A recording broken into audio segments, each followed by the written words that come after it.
मंगलम मुनित्रयं नमस्कृत्य तदुक्तिः परिभाव्य च वैयाकरणसिद्धान्तकौमुदीयं विरच्यते।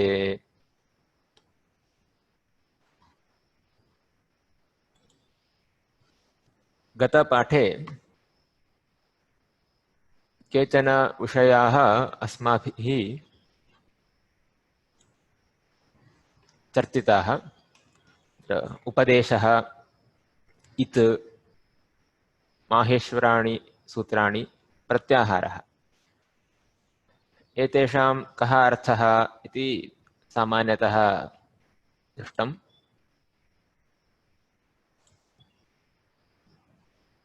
पुनश्च सिद्धान्तकौमुद्यां कानिचन वाक्यानि च अस्माभिः पठितानि। ततः अग्रे गच्छामः। किन्तु अग्रे गन्तुम् एतेषां पदानाम् अर्थः सम्यक् स्मर्तव्यः भवति। अतः एकवारं स्मारयित्वा अग्रिमविषयं वदामि।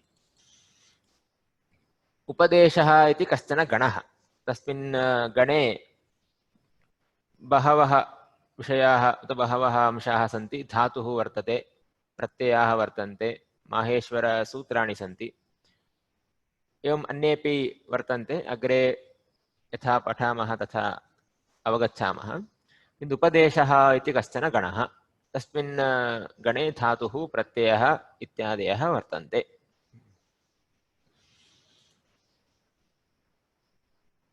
एतानि माहेश्वरसूत्राणि।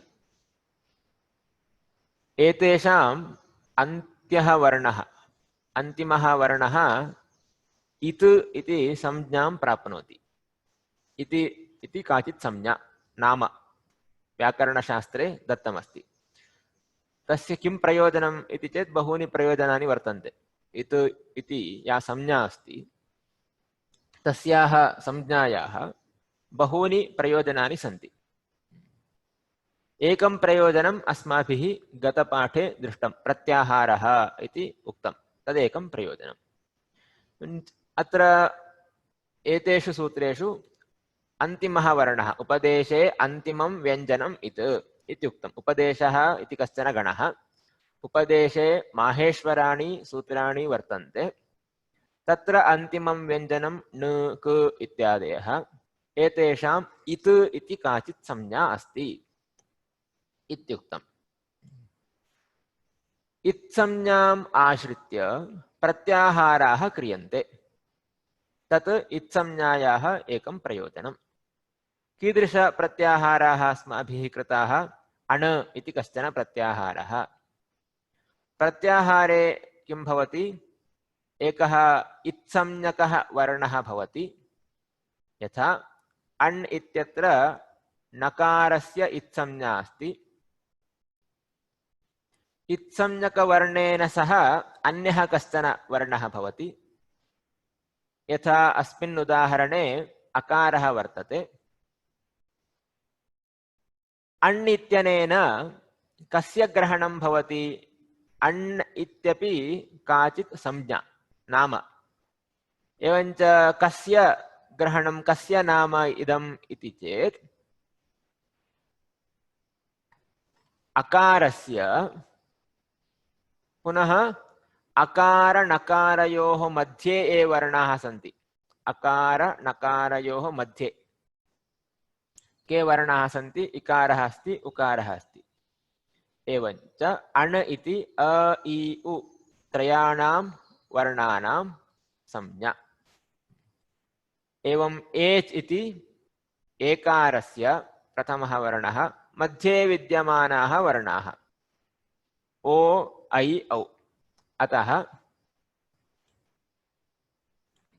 एच् इति ए ओ ऐ औ एतेषां वर्णानां संज्ञा।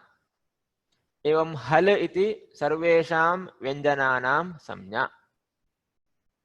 अच् इति सर्वेषां स्वराणां संज्ञा। एतादृशाः अनेके प्रत्याहाराः भवितुमर्हन्ति इत्युक्तम्। ततः सिद्धान्तकौमुदी यदा अस्माभिः पठिता तदा तत्र एकः विषयः आसीत्, हयवरट् इत्यादौ अकारः अस्ति, सर्वत्रापि अकारः वर्तते।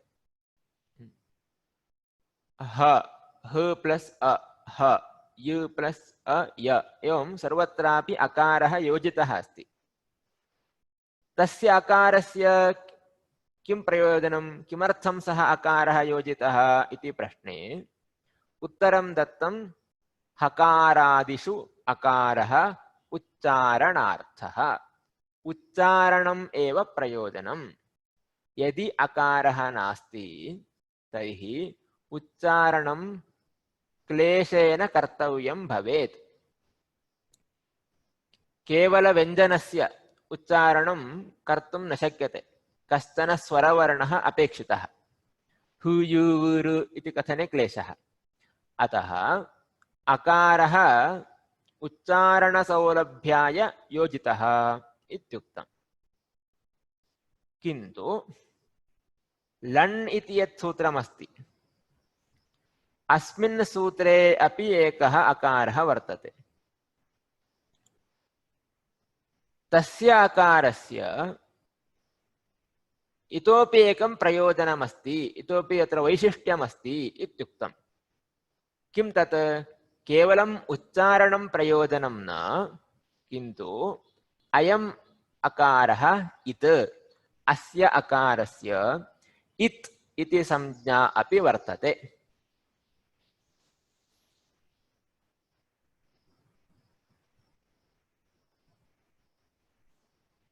एवञ्च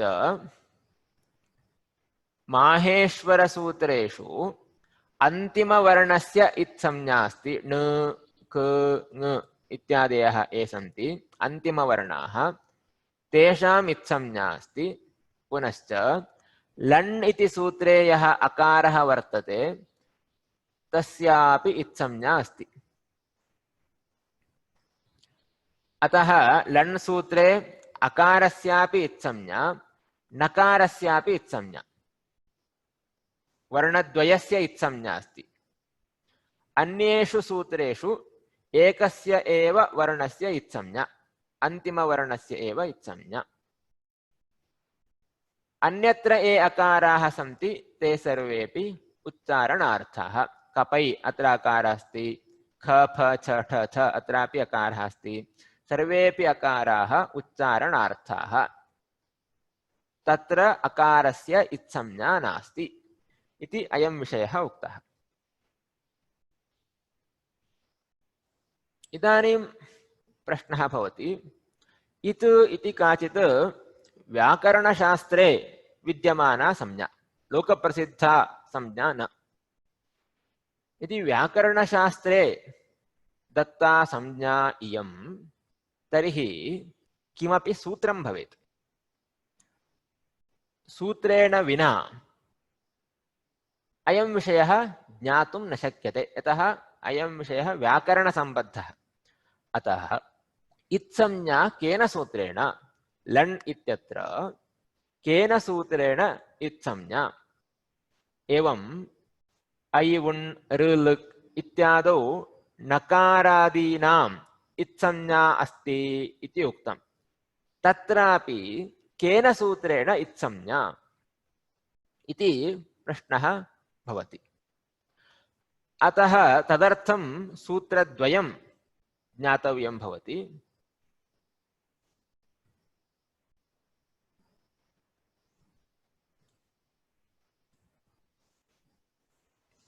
प्रथमं सूत्रम् उपदेशे जनुनासिक इत्। उपदेशे अच अनुनासिकः इत्। कति पदानि सन्ति अस्मिन् सूत्रे? उपदेशे अच अनुनासिकः इत्, एवञ्च चत्वारि पदानि वर्तन्ते। प्रथमपदमस्ति उपदेशे। उपदेशः इत्यस्य सामान्यतः अर्थः उक्तः। उपदेशः इति कश्चन गणः इत्युक्तम्। तस्मिन् गणे माहेश्वरसूत्राणि अपि वर्तन्ते। एवञ्च उपदेशे अनुनासिकः अच् अच् इति प्रत्याहारः अकारादारभ्य चकारपर्यन्तम्। अत्र जकारः अस्ति, अजनुनासिकः इत्यस्ति। सन्धिकारणेन चकारस्य स्थाने जकारः दृश्यते, सन्धि वर्तते अत्र। वस्तुतः अयं चकारः।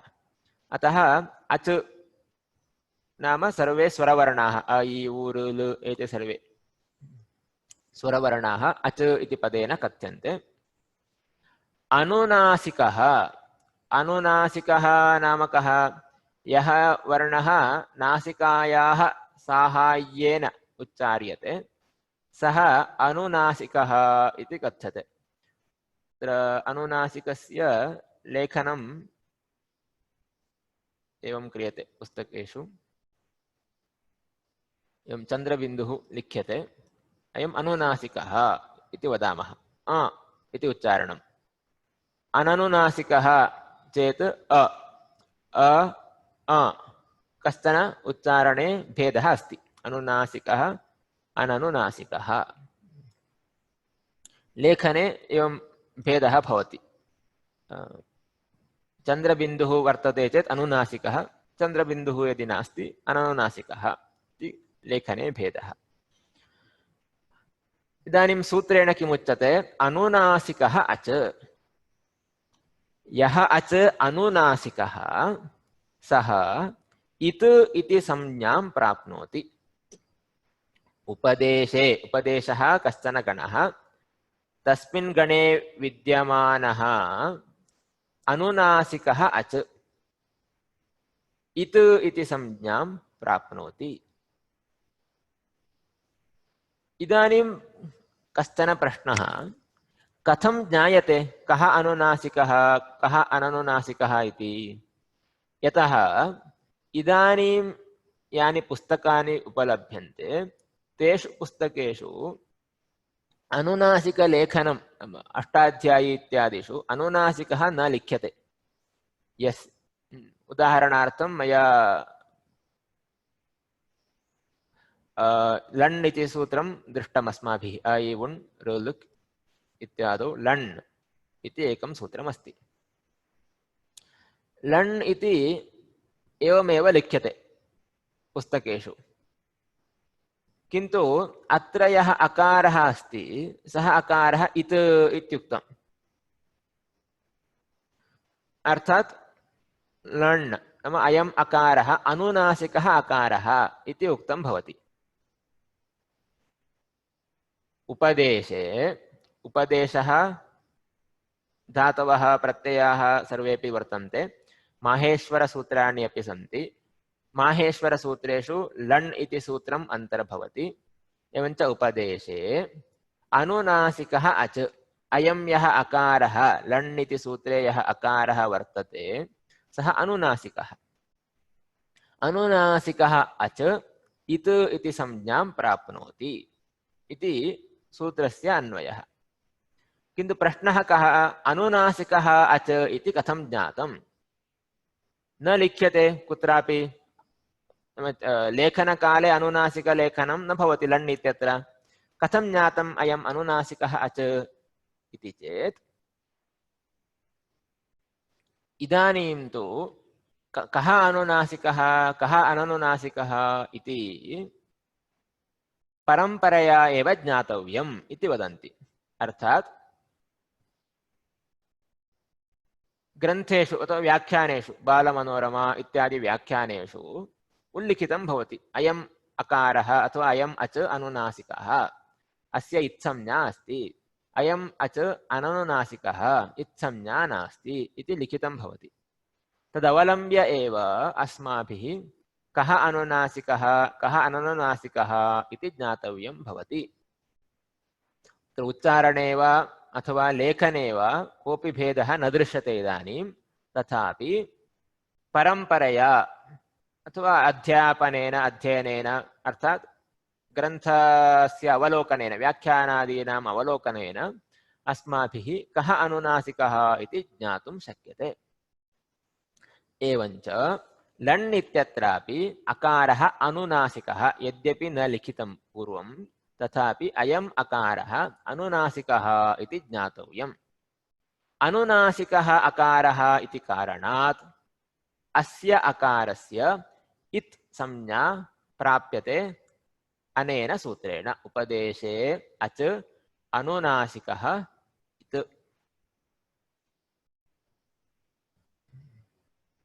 एवम् अन्यत्रापि यथा यथा अग्रे पठामः तथा अन्यानि अपि उदाहरणानि उपलभ्यन्ते। इदानीम् एकमेव उदाहरणम् अस्माभिः प्राप्तम् अस्य सूत्रस्य, तत् लण्।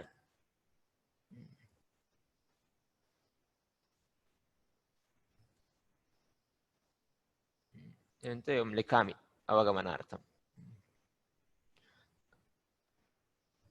इदानीं माहेश्वरसूत्रे अन्येषाम् अन्तिमवर्णानाम् अन्तिमव्यञ्जनानाम् अपि इत्संज्ञा आसीत्।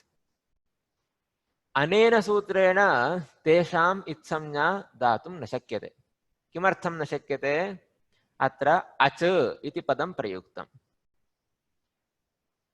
ते वर्णाः हल् वर्णाः। हल् वर्णाः नाम सर्वाणि व्यञ्जनानि हल् पदेन कथ्यन्ते। एवञ्च व्यञ्जनानाम् इत्संज्ञा दीयते। अतः अनेन सूत्रेण पुनः अनुनासिकः अपि न। अतः अनेन सूत्रेण तत्र इत्संज्ञा दातुं न शक्यते। एवञ्च अन्यत् किमपि सूत्रं भवेत् तत्र इत्संज्ञा प्रदायकम्। किं तत् सूत्रम् इति चेत् द्वितीयं सूत्रं वर्तते हलन्त्यम्।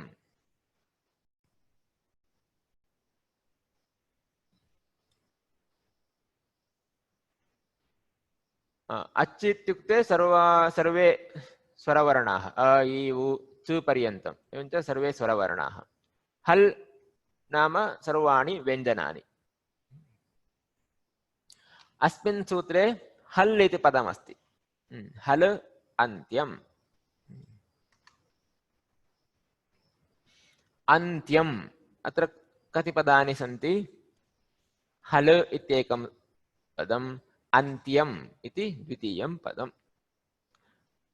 हल् इत्यस्य अर्थं जानीमः। अन्त्यं नाम अन्ते भवम्, अन्ते विद्यमानम्।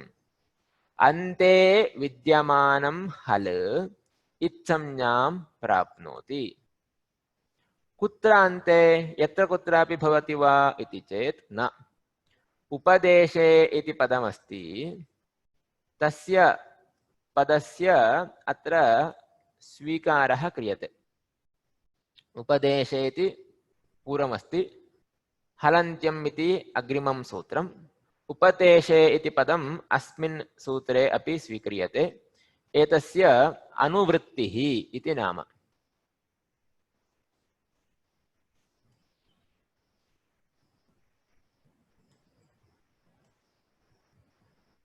अनुवृत्तिः।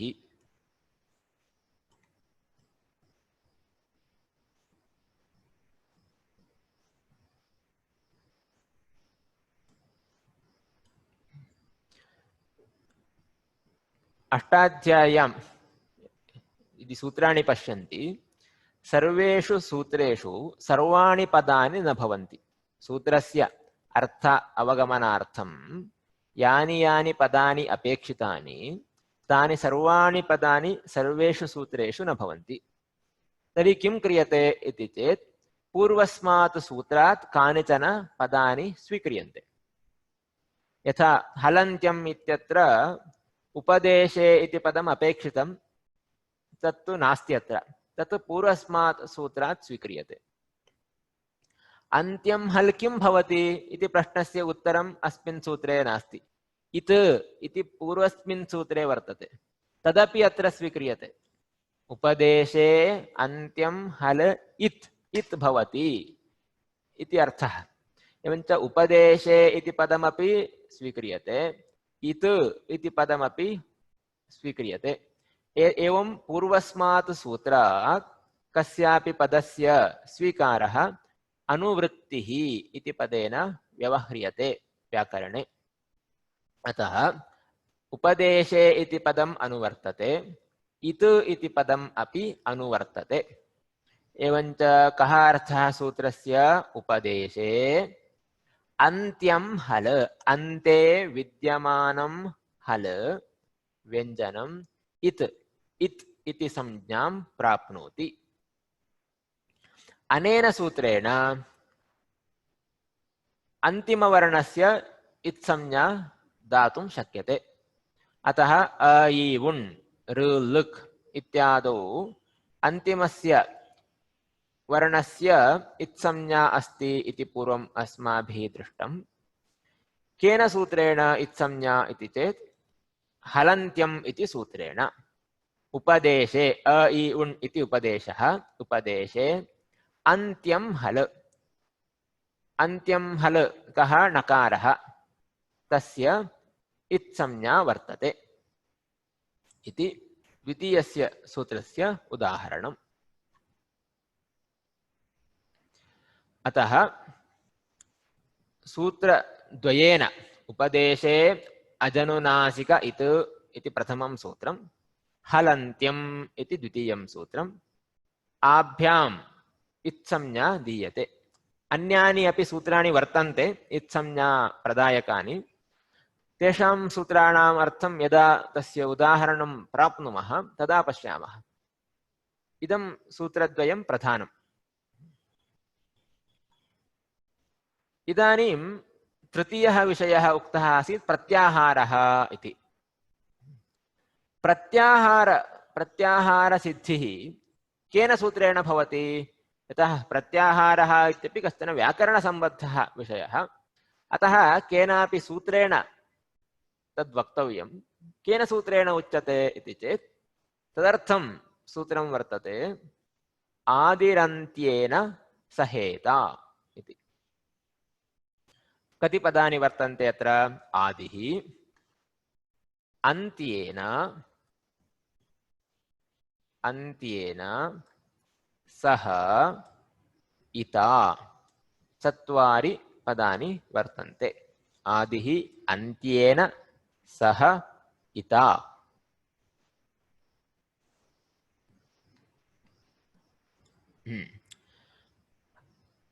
अत्र अन्तिमं पदमस्ति इता।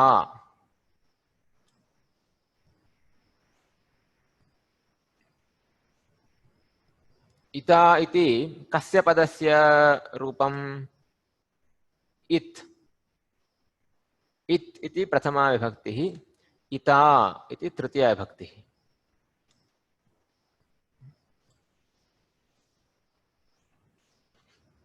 अस्तु, इत् इता। सह इत्यस्ति अव्ययम्, रामेण सह, कृष्णेन सह इति व्यवहारं कुर्मः, सह इति वर्तते। आदिः इत्यस्य अर्थं जानीमः, अन्त्यः इत्यस्य अर्थं जानीमः। हलन्त्यम् इत्यत्रापि अन्त्यम् इति पदमस्ति, अन्ते विद्यमानम् इत्यर्थः।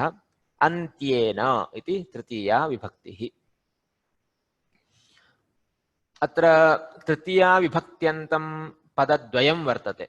अन्त्येन इति तृतीया, इता इत्यपि तृतीया। अतः तयोः अन्वयः कर्तव्यः भवति।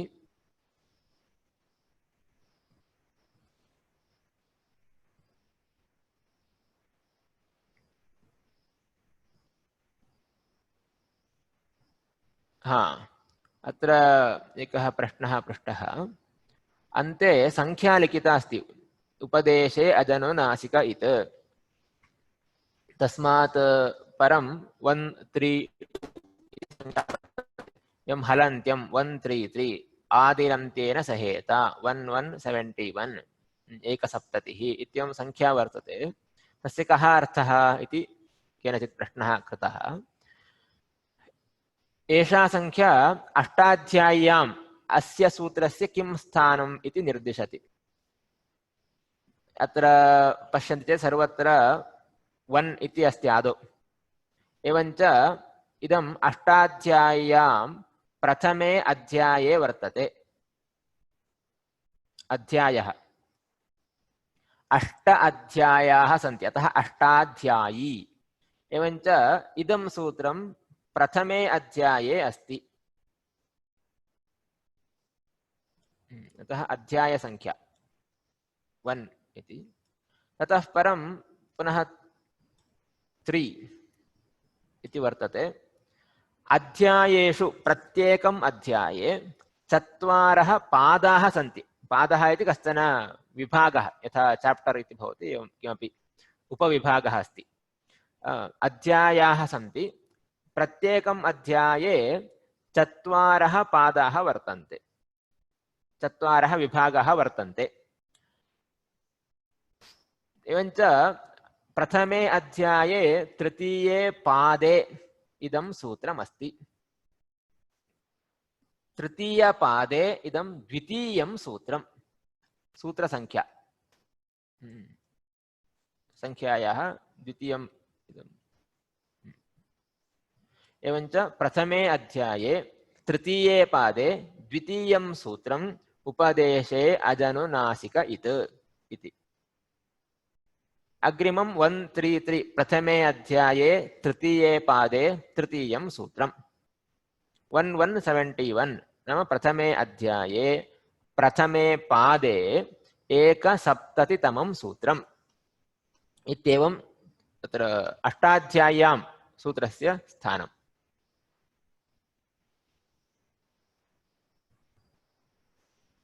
अस्तु, इदानीं पुनः आदिरन्त्येन सहेता। इता इति तृतीया विभक्तिः, अन्त्येन इत्यपि तृतीया विभक्तिः।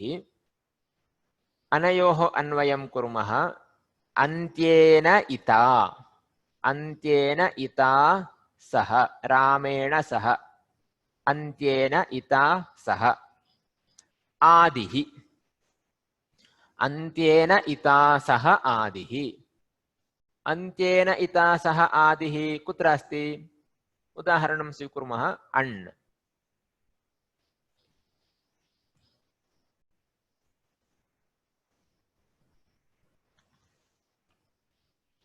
अण् इति अ इ उ न्।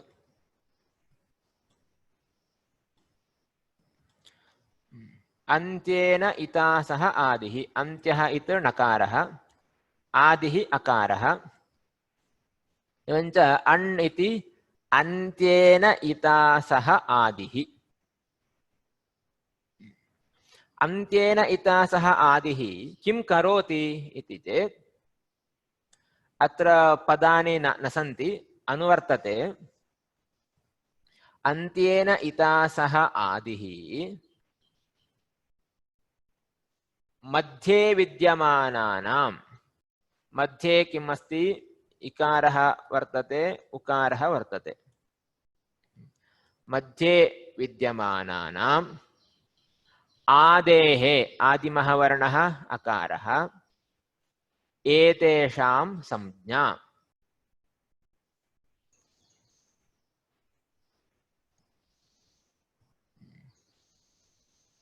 अण्णिति अन्त्येन इता सह आदिः, नकारः अन्त्यः इत्, तेन सह आदिः कुत्र अस्ति? अण् इत्यस्मिन् उदाहरणे अस्ति। अन्त्येन इता सह आदिः अर्थात् अण् इति मध्यगानां, मध्ये विद्यमानानाम्, अकार नकारयोः मध्ये विद्यमानाः के? इकारः उकारः। मध्यगानाम् आदेः, आदिः कः? अकारः। आदेः च संज्ञा। अण्णिति मध्ये विद्यमानानाम् आदेः च संज्ञा, अर्थात् अण्णिति अ इ उ त्रयाणां वर्णानां संज्ञा इति अनेन सूत्रेण प्राप्यते। पुनः एतस्य अर्थं कौमुद्यां पश्यामः, किन्तु सामान्यतः अर्थः उक्तः। इदं ज्ञात्वा एव अग्रे वयं गन्तुं शक्नुमः। अतः एवञ्च अन्त्येन इता सह आदिः मध्ये विद्यमानानाम् आदेः च संज्ञा इति अनेन सूत्रेण उच्यते। अर्थात् प्रत्याहारसिद्धिः अनेन सूत्रेण भवति। केन? आदिरन्त्येन सहेता इति सूत्रेण प्रत्याहाराः सिद्ध्यन्ति। मध्ये विद्यमानः कुत्र लिख्यते? मध्ये विद्यमानः इति अर्थः कथं प्राप्यते इति प्रश्नः स्यात्। तद्विषये अहं पुनः वदामि। पुनः कौमुद्यां सूत्रं पठामः तदा तद्विषये पुनः वदामि। आदिः आदेः संज्ञा इत्यपि उक्तम्। आदेः आदिः इति पदमस्ति, किन्तु आदेः इति अर्थः कथं प्राप्तः इत्यपि प्रश्नः भवति। अतः तद्विषये उत्तरं पुनः वदिष्यामि अत्रैव कौमुद्याः पठनकाले। प्रत्याहारः इति पदं मया प्रयुक्तं। प्रत्याहारः इति पदमपि अत्र नास्ति खलु। इत् इति पदं सूत्रे एव आसीत्, किन्तु प्रत्याहारः इति पदं सूत्रे नास्ति। कथं मया तत् पदम् आनीतमत्र इति चेत्, प्रत्याहारः इति पदम् अष्टाध्याय्यां नास्ति। तर्हि कथं मया प्रयुज्यते इति चेत्, प्रत्याहारः इति पदं व्याकरणपरम्परायां प्रसिद्धमस्ति। महाभाष्यादिषु प्रत्याहारः इति पदस्य उल्लेखः वर्तते। अतः यद्यपि अष्टाध्याय्यां प्रत्याहारः इति पदं नास्ति, तथापि व्याकरणपरम्परायां प्रत्याहारः इति पदम् अण् अच् इत्यादीनां विषये प्रयुज्यते। अतः मयापि तत्पदं प्रयुक्तं। सूत्रे कुत्रापि प्रत्याहारः इति पदं न उपलभ्यते।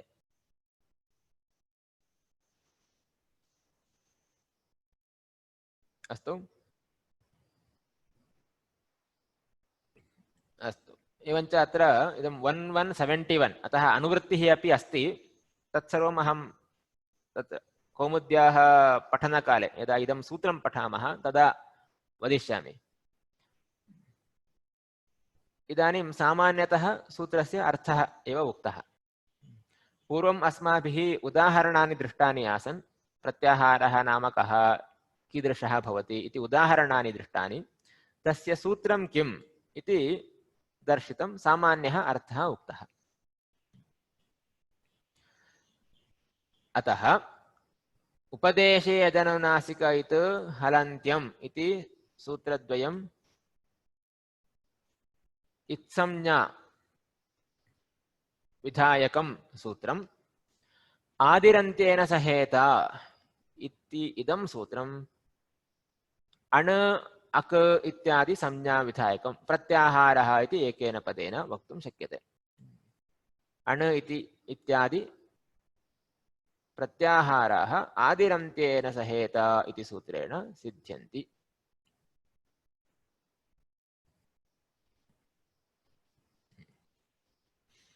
अस्तु,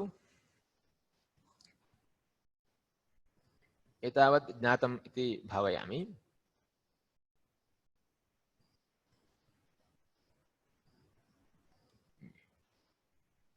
इदानीम्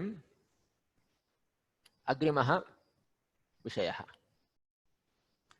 अत्र कश्चन क्लेशः अनुभूतः। किमर्थं? इदम् अष्टाध्यायीम् एकं यन्त्रम् इति चिन्तयन्तु। अर्थात् ऑटोमेशन, ऑटोमेटिक तत् कार्यं करोति, विचिन्त्य किमपि न भवति। अतः हलन्त्यं पुनः आदिरन्त्येन सहेता इत्यादि सूत्राणि वर्तन्ते अष्टाध्याय्यां। तदेकम् अष्टाध्यायी इत्येकं यन्त्रम् इति यदि चिन्तयन्ति तर्हि कश्चन क्लेशः अत्र अस्ति। कः क्लेशः अस्ति अत्र? हलन्त्यम् इति सूत्रं वर्तते। अत्र हल् इति पदं प्रयुक्तम्।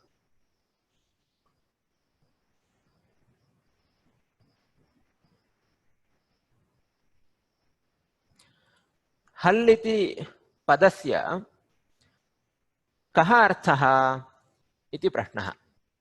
अर्थं जानीमः खलु। कथं ज्ञातं? हल् इति पदस्य हकारादारभ्य लकारपर्यन्तम् ये वर्णाः ते वर्णाः इत्यर्थः। इदं कथं ज्ञातम्? आदिरन्त्येन सहेत इति सूत्रेण ज्ञातम्, अग्रिमेण सूत्रेण ज्ञातम्। एवञ्च हल् पदस्य हलन्त्यम् इति सूत्रे विद्यमानस्य हल् इति पदस्य कः अर्थः इति यदि पृच्छामि तर्हि उत्तरं वक्तुम् आदिरन्त्येन सहेत इति सूत्रम् आश्रयणीयं भवति। इदानीम् आदिरन्त्येन सहेत इत्यत्र चत्वारि पदानि सन्ति इत्युक्तम्। अन्तिमं पदम् इता इति। इता इति इत् इत्यस्य तृतीया विभक्तिः इत्यपि उक्तम्। एवञ्च इत् इत्यस्य कः अर्थः इति यदि प्रश्नः, तर्हि तस्य उत्तरं केन सूत्रेण प्राप्यते? हलन्त्यम् इति सूत्रेण प्राप्यते। उपदेशे अजनुनासिक इत् इत्यपि अस्ति, किन्तु तेन अचः एव इत्संज्ञा विधीयते। अचम् आश्रित्य प्रत्याहाराः बहवः न क्रियन्ते, हलम् आश्रित्य एव प्रत्याहाराः आधिक्येन क्रियन्ते। अतः हलन्त्यम् इत्यनेन इत् इति पदस्य कः अर्थः इति ज्ञायते इत्युक्तम्। पुनः एवञ्च किं जातम् इदानीं? हलन्त्यम् इति सूत्रे हल् इति पदमस्ति। हल् पदस्य कः अर्थः इति प्रश्ने उत्तरं प्राप्तुम् आदिरन्त्येन सहेत इत्यस्य अर्थः वक्तव्यः। आदिरन्त्येन सहेत इत्यत्र इत् इति पदमस्ति। यतः हल् इति प्रत्याहारः कर्तव्यः चेत् आदौ लकारस्य इत्संज्ञा भवेत्। लकारस्य इत्संज्ञा अस्ति चेदेव आदिरन्त्येन सहेत इति वक्तुं शक्यते। एवञ्च लकारस्य इत्संज्ञा केन इति यदि पृच्छन्ति तर्हि हलन्त्यम् इत्यनेनैव वक्तव्यं भवति। हलन्त्यम् इति सूत्रेण लकारस्य इत्संज्ञा भवति इति वक्तव्यम्। अतः अत्र अन्योन्याश्रयः वर्तते। अन्यत् किमपि सामान्यम् उदाहरणं वक्तव्यं चेत्, लौकिकम् उदाहरणम्, एका माता अस्ति, तस्याः कश्चन पुत्रः। सः मूकः, अर्थात् सम्भाषणं कर्तुं न शक्नोति। माता किं करोति? यदि वस्तु आनेतव्यं किमपि आपणतः, माता किं करोति? लिखित्वा ददाति। एतानि वस्तूनि आनयतु इति लिखित्वा ददाति। सः तत् आपणे दर्शयति, आपणिकः वस्तूनि ददाति। कदाचित् किं भवति? लेखनी एव रिक्ता भवति। लिखित्वा दातुं लेखनी अपेक्षिता, लेखनी नास्ति। यदि न लिखति तर्हि सः न आनयति, सः केवलं तत्र दर्शयित्वा आनयितुं शक्नोति। चीटिका यदि अस्ति दर्शयति, आनयति। एवञ्च किं जातम् इदानीं? लेखनीम् आनेतुं लिखित्वा देयं, किन्तु लिखितुं लेखनी नास्ति। अतः इदानीं लेखन्याः आनयनमेव न सम्भवति। अत्र अन्योन्याश्रयः। लेखनीम् आनेतुं लिखित्वा देयं, लिखितुं लेखनी अपेक्षिता, एवञ्च कार्यं न सिद्ध्यति। अतः किं करोति माता? स्वयमेव गत्वा लेखनीम् आनयति। अन्योन्याश्रयः वर्तते चेत् तस्य परिहारार्थं कश्चन उपायः आश्रयणीयः भवति। अत्रापि अन्योन्याश्रयः वर्तते। कार्यं न सिद्ध्यति, कदाचित् सिद्ध्येत, कदा सिद्ध्यति कदा न सिद्ध्यति इति अन्यः विषयः। किन्तु अवगमनम्, अन्योन्याश्रयः अस्ति चेत् अवगमनं न भवति। प्रायः इदम् अन्यत्रापि भवति, गणकयन्त्रक्षेत्रेपि एतादृश विषयाः सन्ति। सर्क्युलर् परस्पर अन्योन्याश्रयः नाम द्वौ स्तः अन्यः अन्यम् आश्रयति चेत् अन्योन्याश्रयः। एतस्य कार्यं भवेत् चेत् अथवा एतस्य अवगमनं भवेत् चेत् अस्य अवगमनं भवेत्, प्रथमस्य अवगमनं भवेत् चेत् द्वितीयस्य अवगमनं भवेत्। इदम् अन्योन्याश्रयः। एवं बहवः यदि वर्तन्ते तर्हि चक्रकाश्रयः इति उच्यते। अयं दोषः गणकयन्त्रक्षेत्रेपि स्वीक्रियते, सर्क्युलर् डिपेण्डेन्सी इति अन्यत्रापि वदन्ति। समानः विषयः। अत्र किम् अस्ति, हल् पदस्य कः अर्थः इति यदि पृच्छामि, तस्य अवगमनार्थम् आदिरन्तेन सहेता इति सूत्रस्य अर्थः वक्तव्यः। अर्थात् आदिरन्तेन सहेता इति सूत्रम् अवगन्तव्यं भवति। किन्तु आदिरन्तेन सहेता इति सूत्रे इत् इति पदमस्ति। यदि इत् इत्यस्य कः अर्थः इति न ज्ञायते तर्हि सूत्रस्य अन्वयः कर्तुं न शक्यते। इत् पदस्य अर्थः केन ज्ञायते इति प्रश्ने हलन्त्यम् इति सूत्रेण ज्ञायते। अतः अत्र अन्योन्याश्रयः अस्ति।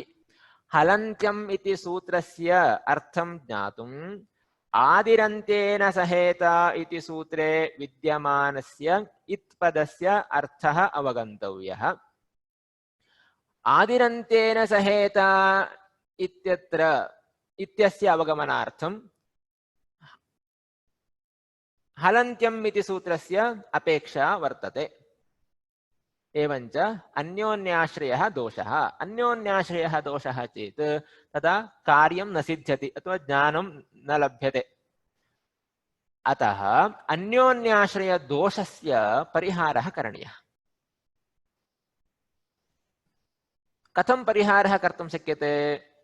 अतः एव मया उक्तं यन्त्रमिव चिन्तयन्तु, तदा अयं दोषः अस्ति इति ज्ञायते। अन्यथा कः दोषः अत्र इत्यपि कदाचित् नावगम्येत। इदानीम् अस्य क्लेशस्य परिहारार्थम् एकः उपायः आश्रितः। कः उपायः इति चेत् आवृत्तिः इति कश्चन उपायः। अत्र पश्यन्तु। हलन्त्यं, हल् पदस्य कः अर्थः? उत्तरम् आदिरन्तेन सहेता इति सूत्रेण प्राप्यते।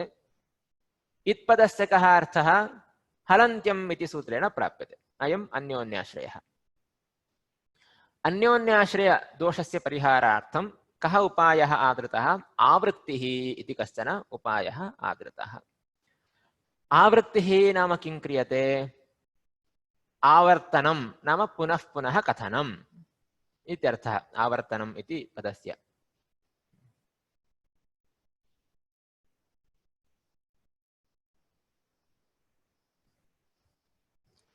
अत्र प्रश्नः कश्चन अस्ति। आदिरन्तेन इत्यस्मिन् सूत्रे अन्त्येन इत्यस्य भावः कः?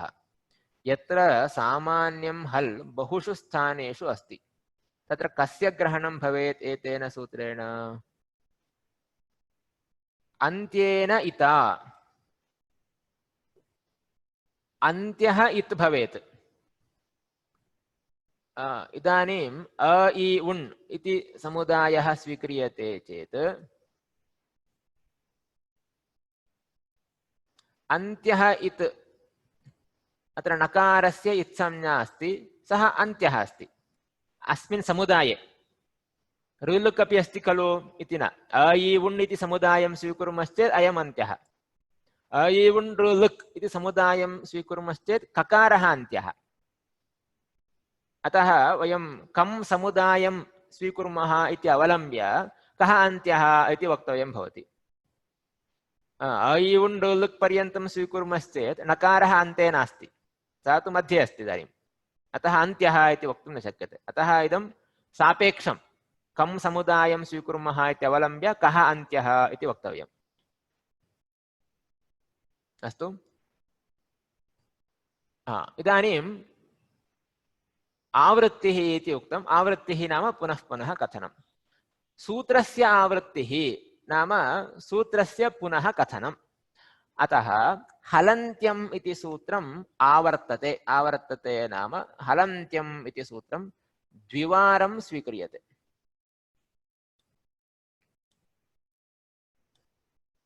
हलन्त्यं हलन्त्यं हलन्त्यम् इति द्विवारं पठामः। एकमेव सूत्रमस्ति, द्विवारं तस्य पठनं क्रियते। हलन्त्यं हलन्त्यम् इति द्विवारं पठामः। अस्तु, पठनेन किं जातं? द्विवारं पठनेन कथं समस्या परिहृता इति चेत्, इदानीं प्रथमस्य सूत्रस्य अर्थः अन्यः, द्वितीयस्य सूत्रस्य अर्थः अन्यः। कथम् अर्थभेदः भवति? समानपदानि सन्ति खलु इति चेत्, प्रथमसूत्रस्य पदविभागः अन्येन प्रकारेण क्रियते। कथं पदविभागः? हलन्त्यम् इति एकं पदम्। पूर्वं मया किम् उक्तं? पदद्वयमस्ति इति उक्तम्। इदानीं हलन्त्यम् इति प्रथमसूत्रे एकमेव पदं, हलन्त्यम् इति द्वितीयसूत्रे पदद्वयम्। एकमेव पदं चेत् कथं तत्र विभागः? अथवा हल् अन्त्यम् इति अस्ति खलु, कथम् एकं पदम् इति उच्यते इति चेत् तत्र समासः वर्तते। हलः अन्त्यं हलन्त्यम् इति समस्तं पदम्। हलः इत्यस्य कः अर्थः? हल् इति सूत्रस्य इत्यर्थः। हल् इति सूत्रस्य अन्त्यम्। हल् इति सूत्रं कुत्र अस्ति? अ इवुन् लृक् एवोङ् ऐ औ छयवरट् इति वदन्तः गच्छामश्चेत् अन्तिमं सूत्रं किं? हल् इति। हल् इति इदानीं प्रत्याहारः नास्ति अत्र, अन्तिमं सूत्रं। माहेश्वरसूत्रेषु अन्तिमं सूत्रं हल् इति, अतः प्रत्याहारः न। हल् इत्यस्य, हल् इति सूत्रस्य अन्त्यम्, अन्तिमः वर्णः, अन्ते विद्यमानः वर्णः कः? लकारः। सः इत् इति हलन्त्यम् इति प्रथमसूत्रस्य अर्थः। हलन्त्यम् इति सूत्रद्वयमस्ति। इदानीं प्रथमसूत्रे एकमेव पदमस्ति। कथं पदस्य विभागः? हलः अन्त्यं हलन्त्यम् इति। हलः इत्यस्य कः अर्थः? हल् इति अन्तिमसूत्रं यदस्ति तस्य अन्त्यम्, अन्ते विद्यमानं कः? लकारः। सः इत्संज्ञां प्राप्नोति इत्यर्थः।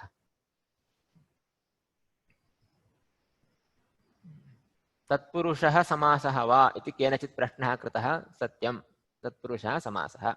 ये न जानन्ति तत्पुरुषविषये चिन्तां न कुर्वन्तु। एवञ्च इदानीं किं जातं? हल् इति एकं सूत्रमस्ति, तत्र विद्यमान लकारस्य इत्संज्ञा वर्तते इति एतावानेव अर्थः। हल् इति प्रत्याहारः न, सर्वाणि व्यञ्जनानि इति अर्थः न।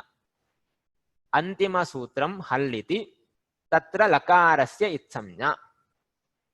इदानीं किं जातं? हल् इति पदस्य कः अर्थः इति प्रश्ने आदिरन्त्येन सहेता इति सूत्रं नापेक्षितम् उत्तरं वक्तुं।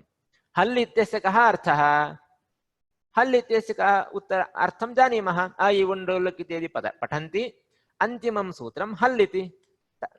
एवञ्च हल् इत्यस्य कः अर्थः? अन्तिमं सूत्रं हल् इति यदस्ति तदेव अस्य अर्थः।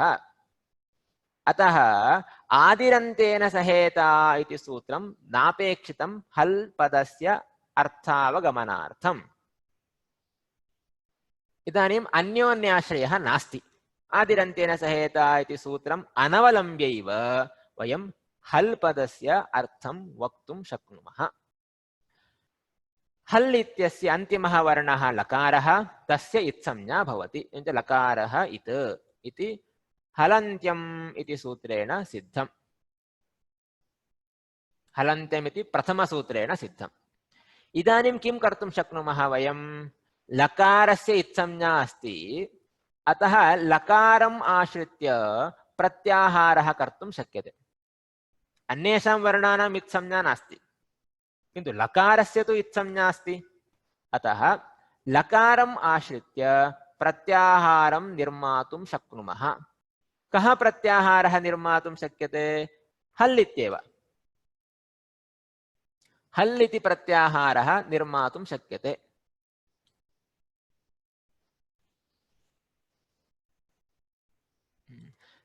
हकारादारभ्य लकारपर्यन्तं लकारः इत अन्त्येन इता लकारेण सहितः आदिः हकारः मध्यगानां हकारादारभ्य लकारपर्यन्तं ये वर्णाः तेषां हकारस्य च संज्ञा इति आदिरन्तेन सहेता इत्यस्य अन्वयः कर्तुं शक्यते। अतः हल् इति प्रत्याहारः सिद्धः।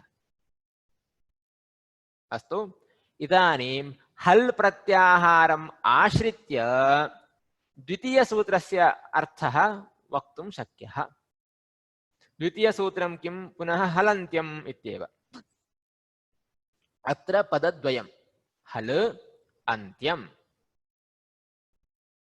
हल् इत्यस्य अर्थः इदानीम् अवगतः, अन्योन्याश्रयः अपि नास्ति। हल् इत्यस्य हकारादारभ्य लकारपर्यन्तं ये वर्णाः अर्थात् सर्वाणि व्यञ्जनानि इत्यर्थः। एवञ्च इदानीं कः अर्थः वक्तुं शक्यते? पूर्वं मया यः अर्थः उक्तः स एव। उपदेशे अन्त्यं हल् इत्, उपदेशे अन्तिमं व्यञ्जनम् इत्संज्ञां प्राप्नोति इति द्वितीयस्य सूत्रस्य अर्थः। एवञ्च किं कृतं एतावता? हलन्त्यम् आदिरन्तेन सहेता अनयोः सूत्रयोः अवगमने कश्चन क्लेशः उत्पन्नः। सः क्लेशः अन्योन्याश्रयः इति पदेन उक्तः। हल् पदस्य अर्थम् अवगन्तुम् आदिरन्तेन सहेता इति सूत्रम् आश्रयणीयं भवति।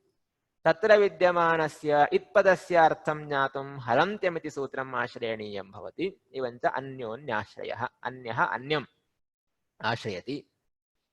तस्य दोषस्य परिहारार्थं किं कृतम्? आवृत्तिः कृता। कस्य आवृत्तिः? हलन्त्यम् इति सूत्रस्य आवृत्तिः। अतः हलन्त्यम् हलन्त्यम् इति द्विवारं पठितम्। तेन किं जातम्? अर्थभेदः कल्पितः।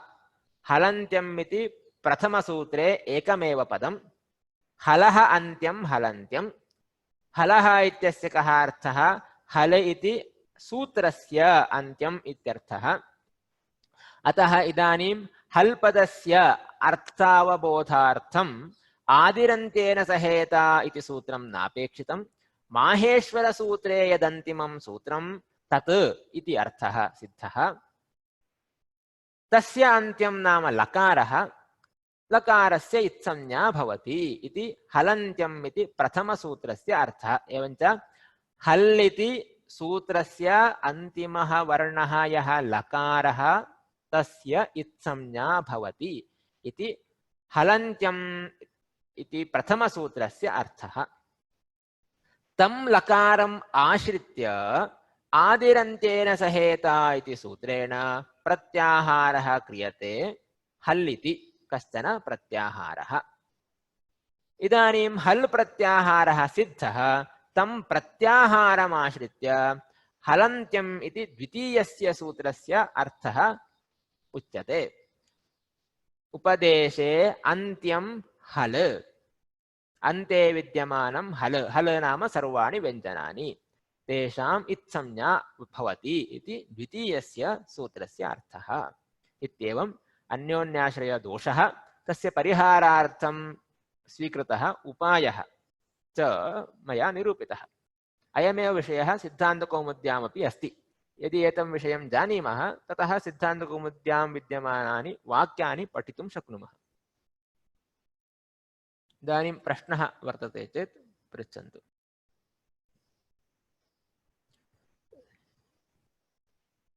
द्वितीयहलन्त्यं तस्यापि सूत्रसङ्ख्या अस्ति वा? उत्तमं। सूत्रसङ्ख्या समाना एव।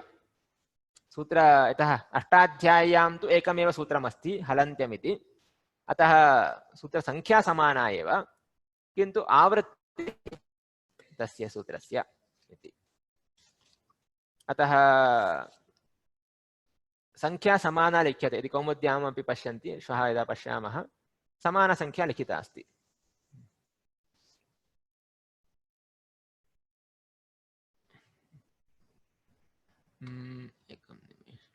सामान्यतः सूत्रस्य द्विः उक्तिः प्रकरणस्य अन्तं निर्दिशति खलु इत्येवं व्याकरणे नास्ति। यदि भवन्तः उपनिषदं पठन्ति तर्हि प्रकरणस्य समाप्तिः द्विरुक्त्या उच्यते इति तत्र वदन्ति।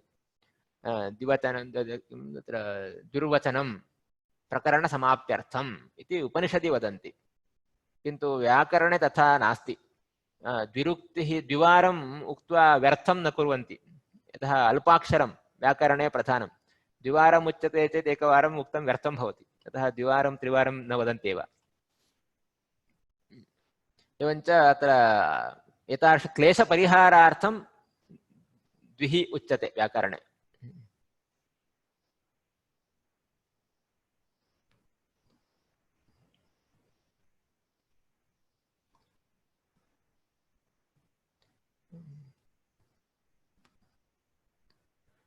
प्लीज एक्सप्लेन सेकंड वन पदद्वयम् इन इंग्लिश इति कश्चन पृष्टवान्। See, halantyam, there are two words, hal and antya. Antya, the meaning of antya is ante bhava, which is at the end. That is antya. Antyam hal. Hal ityasya kaha artha, all consonants. Hakaradharabhya lakara paryantam. So the last consonant in Upadesha gets its samjna. इति द्वितीय सूत्रस्य अर्थः। प्रथम सूत्रस्य कः अर्थः? हल इति सूत्रमस्ति in Maheshwara Sutras. The last sutra is hal. The lakara of hal sutra gets its samjna. That is the meaning of first sutra. And the meaning of second sutra in Upadesha, the last consonant becomes it or gets its samjna. इति द्वितीय सूत्रस्य अर्थः। प्रथम हलन्त्यं सूत्रेण प्राप्तः प्रत्याहारः हयवरट्तः आरभ्यते वा? प्रथम हलन्त्यम् इति सूत्रेण लकारस्य इत्संज्ञा प्राप्यते, तदाश्रित्य आदिरन्त्येन सहेता इति सूत्रेण प्रत्याहारः क्रियते। नाम प्रश्ने कश्चन विभागः अपेक्षितः।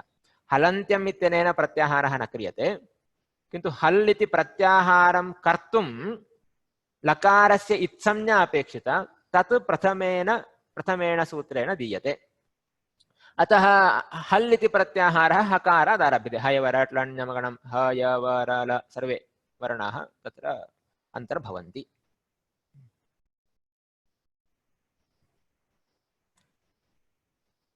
वन 1.5 hours पाठः भवितुमर्हति वा इति केनापि पृष्टं। प्रायः कष्टं, नाम तत्र समयः तावान् दातुं न शक्यते। टू टाइप्स ऑफ समास हैव डिफरेंट उच्चारणम्। अत्र उच्चारणे कोऽपि भेदः न स्वीक्रियते। हलन्त्यं हलन्त्यम् इत्येव उच्चार्यते, किन्तु समासम् अवलम्ब्य उच्चारणे भेदः वेदे भवत्येव, वैदिकप्रक्रियायाम् अस्ति। अत्र कोऽपि भेदः न स्वीकृतः। हलन्त्यम् इत्यत्र उच्चारणभेदः कोऽपि न स्वीकृतः। अण् अत्र नकारः कथम् इति अवगम्यते? अण् इति पदं कुत्र अस्ति? इदानीं हलन्त्यम् इति द्वितीयसूत्रेण सर्वेषां हल्वर्णानाम् इत्संज्ञा प्राप्ता। सर्वेषां हल्वर्णानाम् इत्संज्ञा अन्तिम अन्त्यहल् सर्वेषामपि उपदेशे अन्त्यं हल् इति द्वितीयेन सूत्रेण सर्वेषां हल्वर्णानाम् इत्संज्ञा प्राप्ता इति कारणात् अण् अक् अच् इत्यादयः प्रत्याहारः कर्तुं शक्यन्ते। इदानीं नका अ इ उण् नकारस्यापि इत्संज्ञा अस्ति। द्वितीयसूत्रेण नकारस्य इत्संज्ञा अस्ति चेत् अण् इति प्रत्याहारः कर्तुं शक्यते।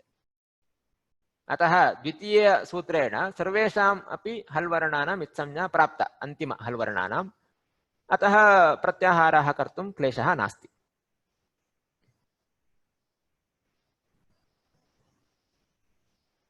अन्योन्याश्रयपरिहारः द्विरुक्त्या। अन्येषु शास्त्रेषु एतादृश चर्चां न कुर्वन्ति, यतः व्याकरणं तु तत्र अल्पाक्षरम् इत्यादि विषये तत्र महत्त्वं ददाति, पुनः यन्त्रमिव कार्यं करोति। अन्यत्र तु अर्थस्य विवरणं प्रधानम्, अतः तत्र द्विरुक्त्याः एवम् अर्थः इति न वदन्ति। अत्र व्याकरणशास्त्रे अयम् अर्थः स्वीक्रियते।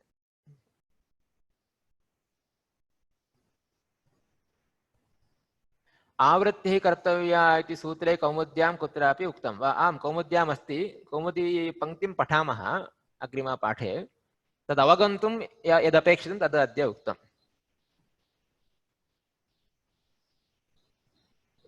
नूतनजनः जायिन् कर्तुं शक्नोति वा? शक्नोति। यदि फार्म् पूर्यते तेभ्यः अत्र ईमेल् प्रेष्यते।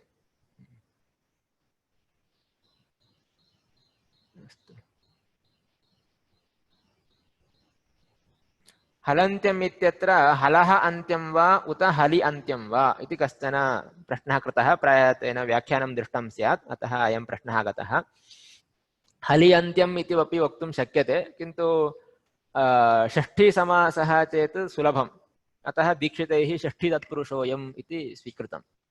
यतः षष्ठीतत्पुरुषसमासः तत्र सर्वत्र कर्तुं शक्यते, सप्तमी चेत् योगविभागादिकम् आश्रयणीयं भवति। अतः भट्टोयिदीक्षितैः षष्ठीतत्पुरुषः भवितुमर्हति इति अन्ते प्रौढमनोरमायां चर्चितम्।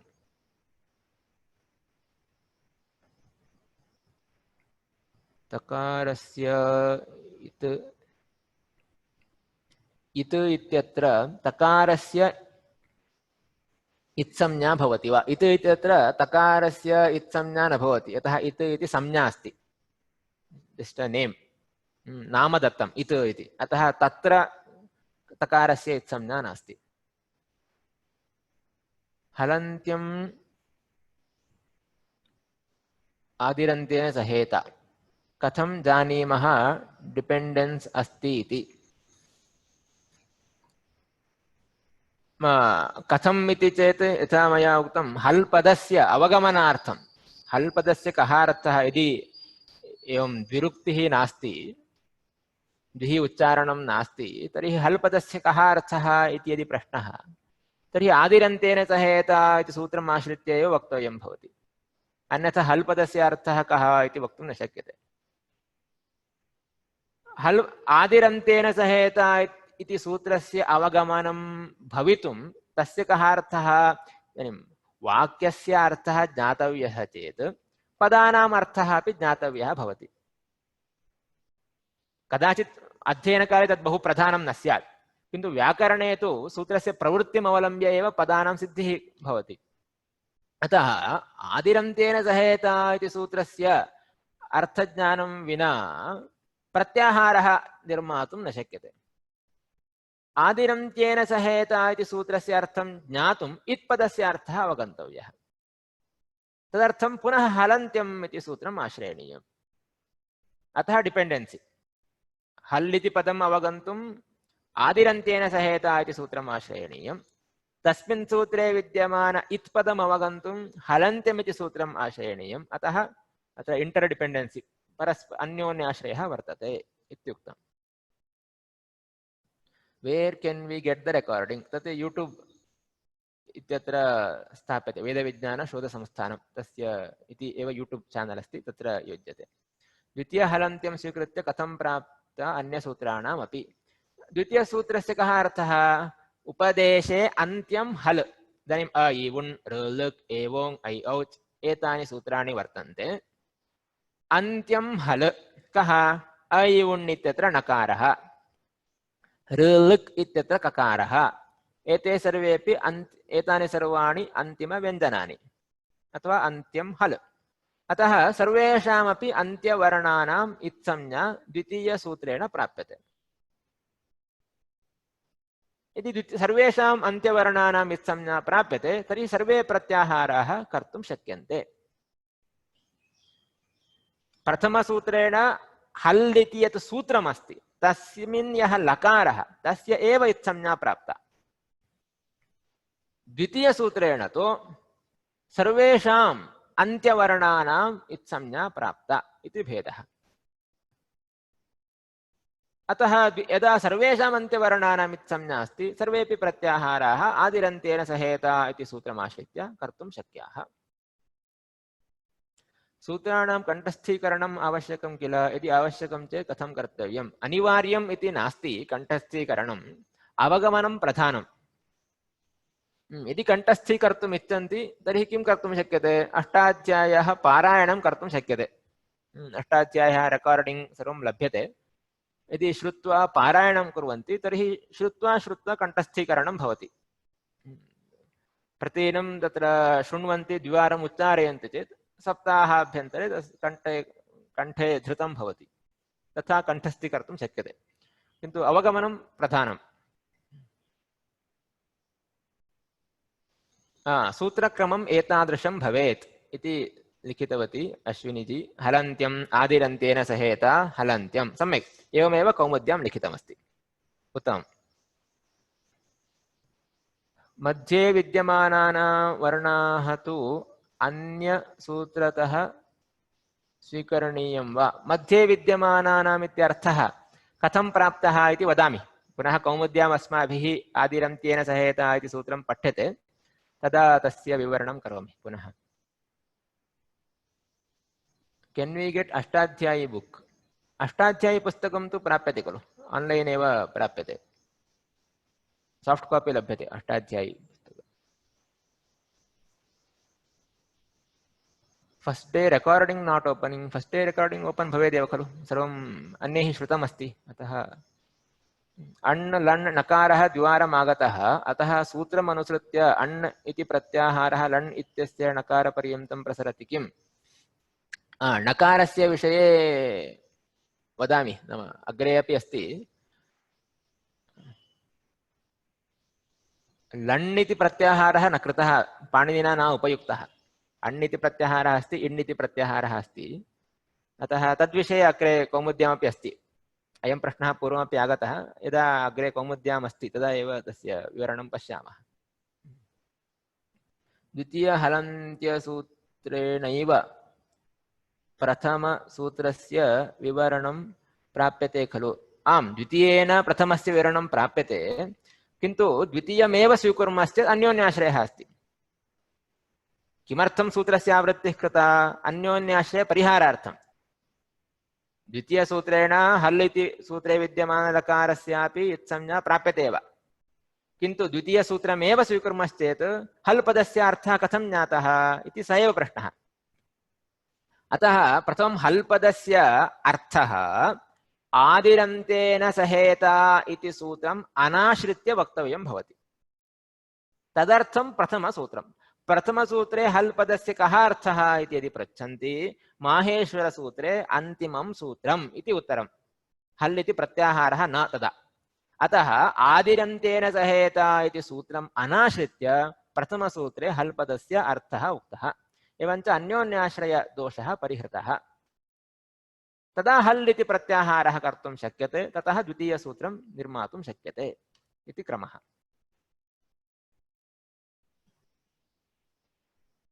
Sir, I would like to buy your books. तत्र अष्टाध्यायी प्रवेशपुस्तकं यदि स्वीकर्तुम् इच्छन्ति तत्तु वेदविज्ञानशोधसंस्थानं vvshosam@gmail.com इति मेल् ऐडी अस्ति, तत्र ईमेल् प्रेषयन्तु। प्रथमपुस्तकं केवलं, द्वितीयपुस्तकम् इदानीं नास्ति, नोपलभ्यते। अतः अष्टाध्यायीपाठः कस्मिन् ई-वेब्सैट् मध्ये पाठयन्ति? पाठः अहं पश्यामि कुत्र अस्ति इति, रेकार्डिङ्ग् कुत्रापि अस्ति चेत् कोऽपि जानाति चेत् शेर् कुर्वन्तु। व्योमातः रेकार्डिङ्ग् कृतमासीत्, तत् निःशुल्कं लभ्यते वा इति न जानामि, अन्यत्रापि लभ्येत, द्रष्टव्यम्।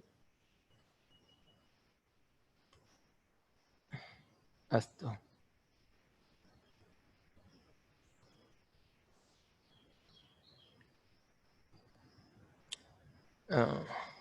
उपदेशे अच् अनुनासिकः, हियर् अच् मीन्स् आल् स्वरास्। आम्, सत्यं, सम्यक्। यूट्यूब् मध्ये अष्टाध्यायी पाठः लभ्यते इति केनापि लिखितम्, अतः तत्रैव द्रष्टुं शक्नुवन्ति सम्पूर्ण अष्टाध्यायी पाठम्। अस्तु, तर्हि अत्र पाठं समापयामः। अग्रिमपाठे कौमुदीं पठामः। मङ्गलं करोमि। मुनित्रयं नमस्कृत्य तदुक्तीः परिभाव्य च वैयाकरणसिद्धान्तकौमुदीयं विरच्यते।